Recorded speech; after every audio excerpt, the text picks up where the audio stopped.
Assalamualaikum warahmatullahi wabarakatuh. Perkenalkan, kami dari kelompok 4 ingin menjelaskan tentang manajemen lembaga PKBM.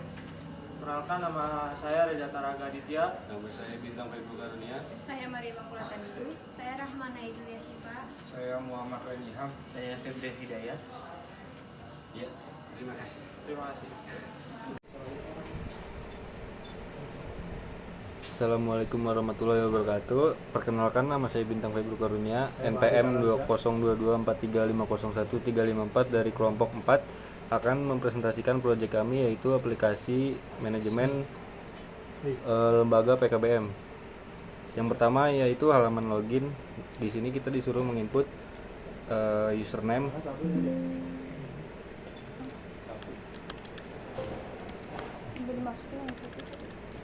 Buat apaan sih?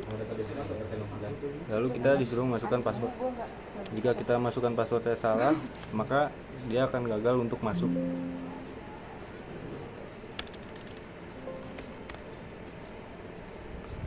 Dan jika benar, maka akan masuk ke halaman selanjutnya, yaitu menu. Di halaman menu itu terdapat 4 form master dan 2 form transaksi. 3 form transaksi. Form master yaitu ada data mapel, data jadwal, data pengajar, dan data peserta didik. Untuk form transaksinya yaitu ada data pembayaran, penilaian, dan absensi. Dan untuk di form data mata pelajaran terdapat kode mapel yang akan kita input untuk memasukkan mata pelajaran di dalam lembaga ini. Kita masukkan.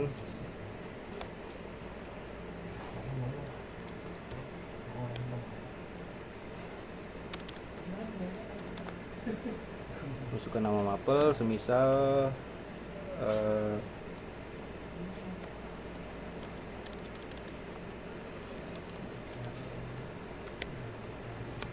untuk tingkatnya kita pilih tingkat SMP dan akan otomatis terpilih paket B secara setara SMP. Lalu kita simpan dan data berhasil disimpan.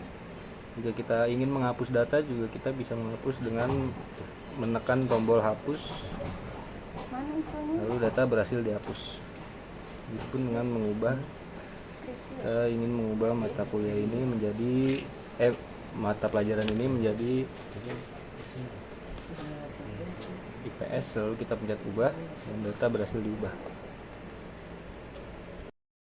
Halo semuanya, perkenalkan saya Maria Bangkulatan Midu dengan NPM 202243501337. Di video ini saya akan menjelaskan form data jadwal. Untuk pertama ada ruangan, kita masukkan misal R6N,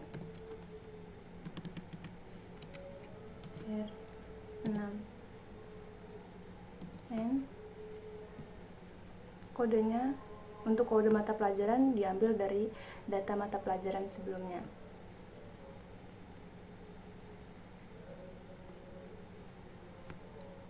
Misal 1256 itu ada di mata pelajaran bahasa Inggris. Untuk jam mulainya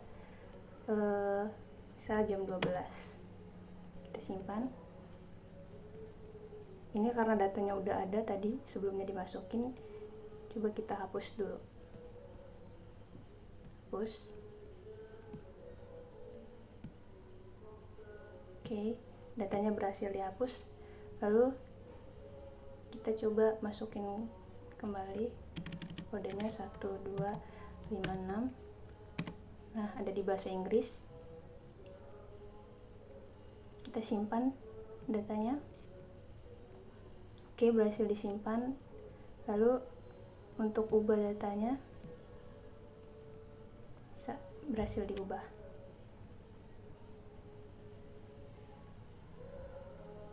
Sekian video dari saya, terima kasih.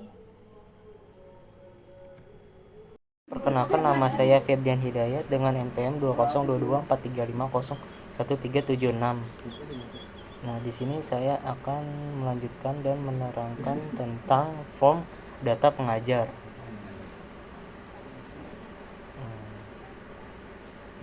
Kita masuk. Nah, di sini ada namanya NIP terus nama lengkap, jenis kelamin, pendidikan terakhir, spesialisasi mata pelajaran, nomor handphone, dan alamat. Nah, kali ini kita isi NIP-nya bebas.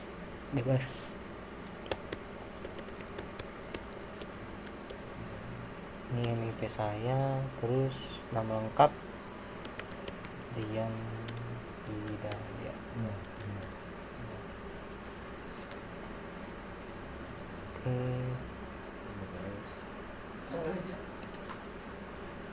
Terus jenis kelamin laki-laki,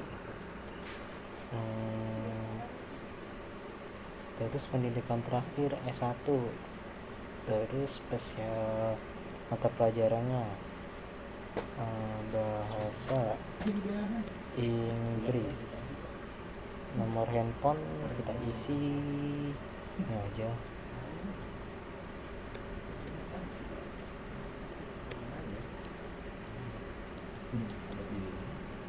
Terus alamatnya jalan kita simpan, kita bersih simpan. Nah, di sini di bawah sini ada muncul. Nah, kalau misalkan mau ubah, misalkan nomor teleponnya kita ubah, kita ganti jadi ini, terus NPM-nya kita ganti jadi ini. NPM maksudnya NIP-nya kita ganti dan kita ubah, data berhasil diubah. Nah, ini buat cetaknya. Nah, kita klik bawahnya ini ya, yang saya klik ini, klik Febrian Hidayat, kita klik terus cetak.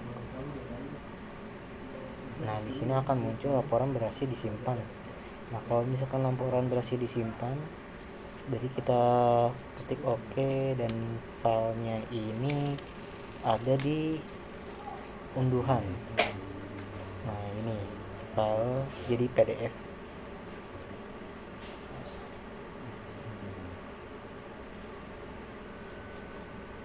Nah, itu aja. Nah, kalau misalkan mau hapus data tinggal gampang. Ini tinggal Febrian Hidayat, kita hapus.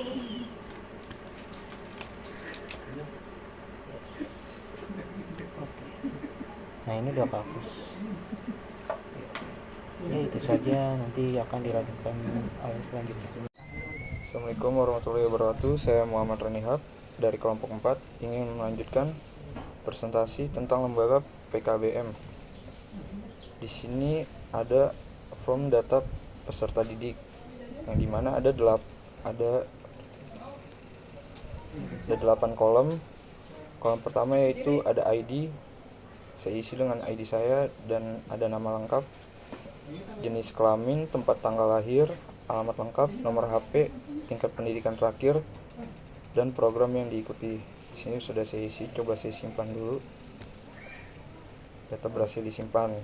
Untuk mengubahnya, ya kita pencet atau kita klik ubah. Ya, kita ganti misal kayak di alamat.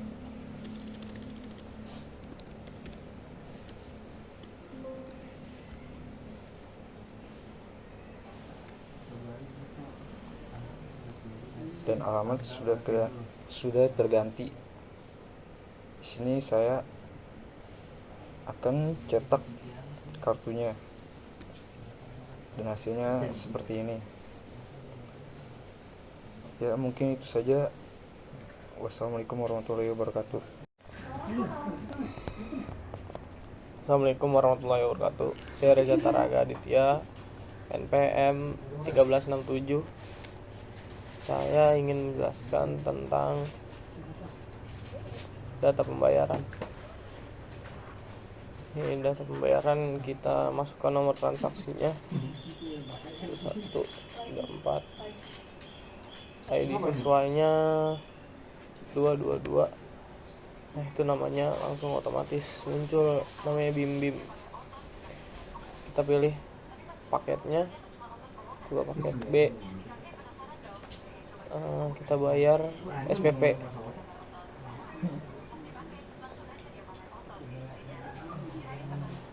Lalu kita bayar sesuai jumlah yang ada di sini. Tuh 25 000. Nah, itu otomatis lunas. Operatornya saya isi nama saya sendiri, Reza. Kita isi tanggalnya.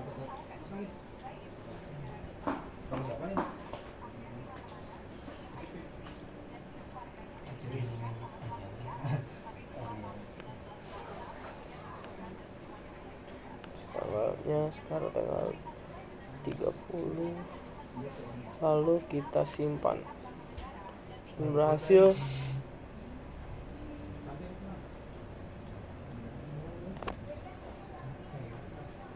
Lalu udah bisa pembayarannya. Sekian dari saya, Reza Taraga Aditya. Terima kasih. Baik, selanjutnya saya akan menjelaskan untuk form penilaian. Di dalam form penilaian ini terdapat untuk menginput ID siswa, nama, kode mapel, nama mapel, pengajar, tingkat, lalu untuk menginput nilainya. Untuk ID siswa, nama, dan tingkat itu otomatis untuk nama dan tingkatnya akan muncul sesuai data yang ada di form peserta didik.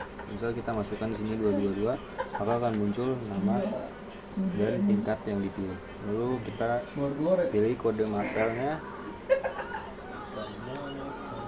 Kode mapel juga otomatis akan muncul sesuai data yang ada sebelumnya. Untuk sini nama mapelnya akan muncul IPA dan mengajarnya. Lalu baru kita masukkan nilai yang ingin kita masukkan. Kita simpan. Lalu semisal kita juga ingin ubah, kita bisa ubah namanya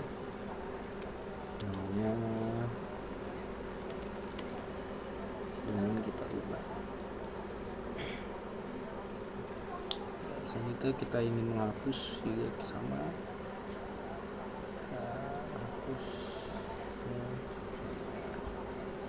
Lalu selanjutnya yaitu ada untuk bagian mencetak nilai, yaitu rapor. Sini saya menggunakan parameter ID dan kita milih ID yang ingin dicetak, lalu kita print.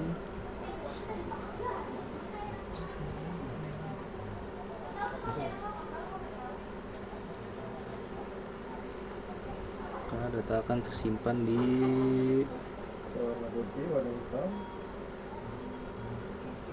folder.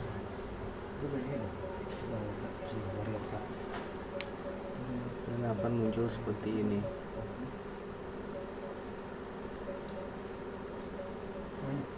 Lalu selanjutnya ada report untuk peserta didik. Untuk report peserta didik itu ada cetak untuk keseluruhan data yang ada, dan untuk cetak kartu siswa itu kita berdasarkan ID.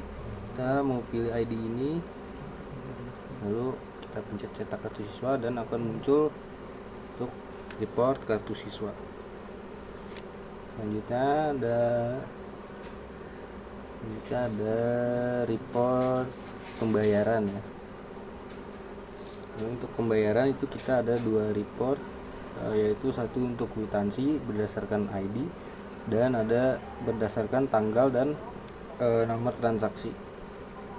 Di sini kita bisa pilih untuk tanggal, dari tanggal berapa sampai tanggal berapa yang ingin dicetak. Lalu kita cetak, maka akan muncul sesuai dengan tanggal yang kita cetak. Lalu juga ada untuk nomor transaksinya. Nomor transaksi. Misal kita masukin ini.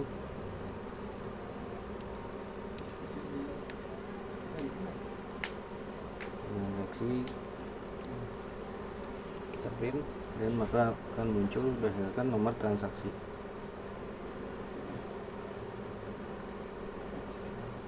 Itu juga untuk cetak kwitansi berdasarkan parameter ID. Maka akan muncul seperti ini. Lalu selanjutnya ada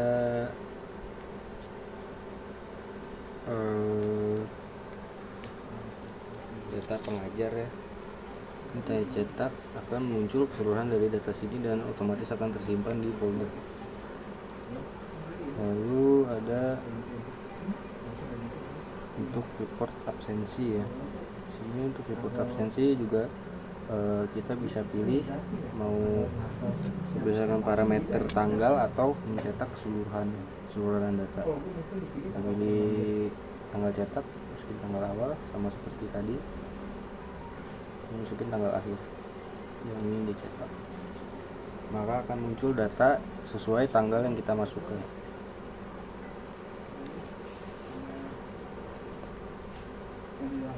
Lalu itu saja ya, saya rasa cukup. Terima kasih. Assalamualaikum warahmatullahi wabarakatuh. Pada kesempatan kali ini saya akan menjelaskan form absensi siswa yang dapat kita lihat di layar. Yang pertama ada ID siswa. ID siswa ini bertujuan untuk menginput nomor identitas siswa secara unik. ID ini sangat penting untuk membedakan siswa dalam database, terutama saat menyimpan atau mengedit data absensi. Yang kedua ada nama siswa. Kolom nama siswa ini untuk mengisi nama lengkap siswa yang bersangkutan. Ini bertujuan agar data absensi dapat dikenali dengan jelas berdasarkan identitas pribadi siswa. Selanjutnya ada status kehadiran. Status kehadiran ini terdapat pilihan drop down. Status kehadiran yang berisi pilihan seperti hadir, izin, sakit, atau alfa tergantung implementasi. Pilihan ini menentukan kondisi kehadiran siswa pada hari tertentu. Selanjutnya ada keterangan. Kolom keterangan ini disediakan untuk memberikan informasi tambahan, misalkan alasan izin, catatan penting, atau kondisi khusus yang perlu dicatat. Selanjutnya ada tanggal absensi. Di sini kita menentukan tanggal kehadiran atau ketidakhadiran siswa. Kolom ini dilengkapi dengan fitur date picker untuk memudahkan pemilihan tanggal. Selanjutnya ada tombol aksi. Tombol aksi ini meliputi ada simpan, ubah, print, hapus, dan kembali. Simpan ini, yang pertama simpan untuk menyimpan data absensi yang baru diinputkan. Ubah ini digunakan untuk mengedit atau memperbarui data yang sudah ada. Selanjutnya print. Print ini untuk mencetak data absensi sesuai tanggal yang dipilih. Selanjutnya hapus. Untuk menghapus data yang dipilih dari daftar. Yang terakhir ada kembali. Untuk kembali ke menu atau halaman sebelumnya. Selanjutnya ada tabel data absensi. Di bagian bawah terdapat tabel yang menampilkan ID siswa, nama, kehadiran, keterangan, tanggal, dan tanggal. Tabel ini berguna untuk melihat data absensi yang telah disimpan. Kita juga bisa memilih baris data dari tabel ini untuk diedit atau dihapus secara kebutuhan. Selanjutnya ada pilih tanggal cetak. Tombol ini digunakan untuk memfilter dan mencetak data absensi berdasarkan tanggal tertentu, memudahkan dokumentasi dan pelaporan kehadiran. Demikian penjelasan mengenai form absensi ini. Sistem ini memudahkan pengelola data kehadiran siswa secara rapi, akurat, dan efisien.